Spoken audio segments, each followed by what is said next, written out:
안녕하세요.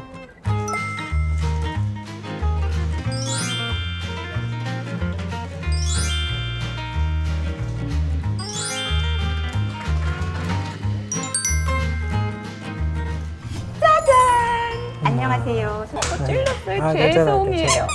제가 다이어트에 맨날 실패하는데 일단은 3천만 원 갖고는 택도 없고 이제 판권을 팔아가지고 그 퇴고라는 게 끝이 없잖아요. 좀 제 나름대로 스타일대로 해서 만들어진 것. 정말 너무너무 기뻤고 고맙습니다. 고마워요, 정말로. 웹소설을 쓰면 제목이 다예요. 너무너무 어려워요. 근데 그 어려운 것을 주문을 하셔가지고 사실 엄청 고민을 했어요. 5와 2분의 1층 미스터리 탐정사무소 이렇게 해가지고 회사 내에 다른 사람 알지 못한 어떤 비밀 공간이 있는데 의뢰가 들어오면 쫙 모여가지고 기상천외한 방법으로 사건을 해결하는 잘 지었는지 모르겠어요. 사형수의 마지막 식사를 준비하는 특급 요리사가 정체를 숨김. 등장인물이 요리사거든요. 그 안에서 요리사 X라고 불려요. 자기 실수 때문에 벌어진 일들을 수습하는 주인공. 저는 깨어나 보니 기름 짜는 마을에 도착하다 뭐 이런 식으로. 이거 우선은 예쁜 거 사려고 나름 했어요. 다들 들어오세요. 들어오셔도 돼요. 네, 예쁜 광화문이 집회 때문에 물대포를 너무 쏴가지고 물바다가 됐다는 설정이에요. 그래서 이희진 씨가 처음에 출근할 때 노란색 장화랑 노란색 우산을 쓰고 나오는 씬이 있거든요. 끝까지 김대리의 죽음의 미스터리를 밝히려고 하는 게 이희진 씨거든요. 가장 의지하고 있다가 가장 많이 성장하는 인물. 저는 풍선입니다. 이거 하나 사려고 한 봉지를 샀더니 200개가 들어있더라고요. 사형 집행 전날 사형수가 마지막 식사를 하게 되거든요. 그러면은 별도로 마련된 쿡버스라고 하는데 거기서 이제 요리사가 요리한 거를 다 됐다라는 신호로 환기구에 이제 풍선을 매다는 거죠. 근데 이 풍선을 올리는 게 이 소설에서 희망을 상징하거든요. 손님의 몸을 비틀어가지고 이렇게 손님의 몸에 나오는 기름이 있는데 그 기름 대용으로 슬라임을 가져왔어요. 그래서 이걸 이제 발췌하고 이러는 게 이제 소설의 어떻게 보면은 주 내용이라고도 할 수 있고 또 여기 이 풍선도 솔직히 저는 쓸 수 있거든요. 그 생각 풍선이라고 소설 안에 좀 드려요? 아니요. 많이 있는데 아직. 아니.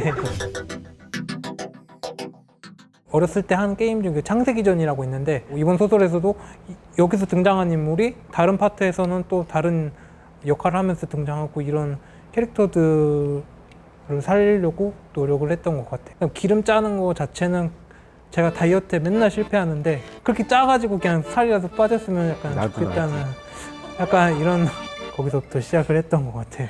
유튜브 초창기 때 좀 자극적인 소재들이 많았어요. 어떤 그 학교에서 말썽 부리는 한 학생을 데리고 와서 교도소에 그냥 밀어 넣는 거예요. 애가 막 펑펑 울더라고요. 근데 그때 드는 생각이 교도소는 교도시설이지 과연 우리나라 교도소를 그렇게 생각하는 사람이 몇이나 될까? 그냥 격리시설 아닌가? 우리나라 지금 97년도에 사형 집행하고 나선 사실상 폐지국이라고 되어 있지만 숨어있는 느낌이 든다는 얘기죠. 경계에. 용기를 가지고 거기 딱 서 있어야지 그늘진 곳에 이렇게 숨어 있는 느낌. 사형 집행을 찬성하는 쪽이랑 반대하는 쪽의 그 균형을 잡고 싶었어요. 저희 그 건축 쪽에 공정표라고 있어요. 시공을 시작하면은 공사 완료까지의 그 표를 이렇게 만들어 놓는 게 있습니다. 이면지로 한 12페이지 정도 이렇게 펼쳐놓고 시작부터 끝.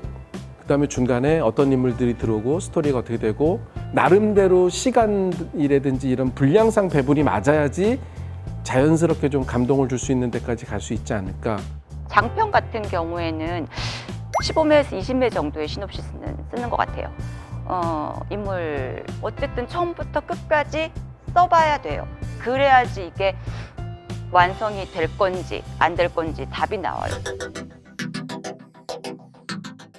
아니요, 저는 사실 지금 가족 말고는 친구들한테도 얘기 안 하고요. 아무한테도 얘기 안 했어요. 아주 투박하고 별로 내세울 거 없었는데 내 인생에 조금 예쁜 수가 하나 놓여지는구나 하는 느낌이 들더라고요. 그렇게 즐기는 거죠, 뭐.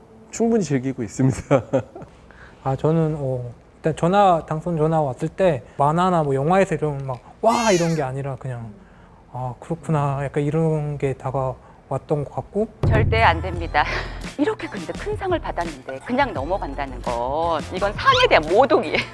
두 분은 정말 얼마 안 되셔가지고 받으셔서 그렇지는 모르겠지만 저는 진짜 기대하고 고대하고 예전에는 최종신 됐다고 전화를 한번 받았는데 제가 손이 떨려가지고 점집을 찾아갔잖아요. 그거 물어봤어요. 이번에 제가 되겠습니까? 그랬더니 안 된다 이러시는 거예요. 용하다니요. 그렇게 간절하게 원했었는데 이게 저희가 진짜 그냥 보낼 일이 아닙니다. 저는 다 알렸고 지인분들이 축하 자리를 만들어준다고 하기 전에 제가 먼저 진짜 사돈의 팔촌까지 불러가지고 대접을 하고 플랜카드를 내다 걸어야 돼요. 내가 직접.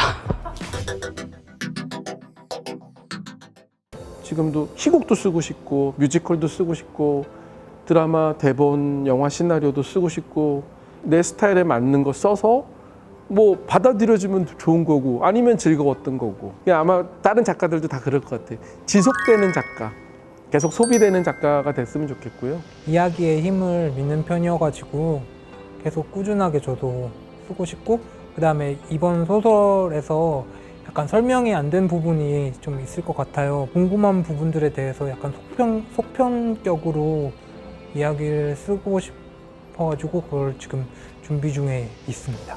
한동안은 더 신나게 즐겁게 재밌게 놀고 싶어요. 왜냐면 이러고 한두 달 지나고 나면 다시 그냥 예전처럼 아침마다 그리스로 도서관 갈 거니까, 그러다가 정말 또 좋은 일이 있어가지고 상을 받게 된다든지 좀 좋은 일이 있게 되면 그땐 또 지금처럼 샵에 가가지고 풀매를 하고, 제가 오늘 새벽밥을 먹고 샵에 가서 풀매를 하고 왔습니다. 가끔씩은 그렇게 좋은 일도 있는 작가가 됐으면 좋겠어요. 하지만 평소 때는 늘 화장도 안 하고 늘 쓰고 있겠죠. 네, 그냥 꾸준하게 쓰는 작가? 지금처럼 변하는 건 별로 없을 것 같아요.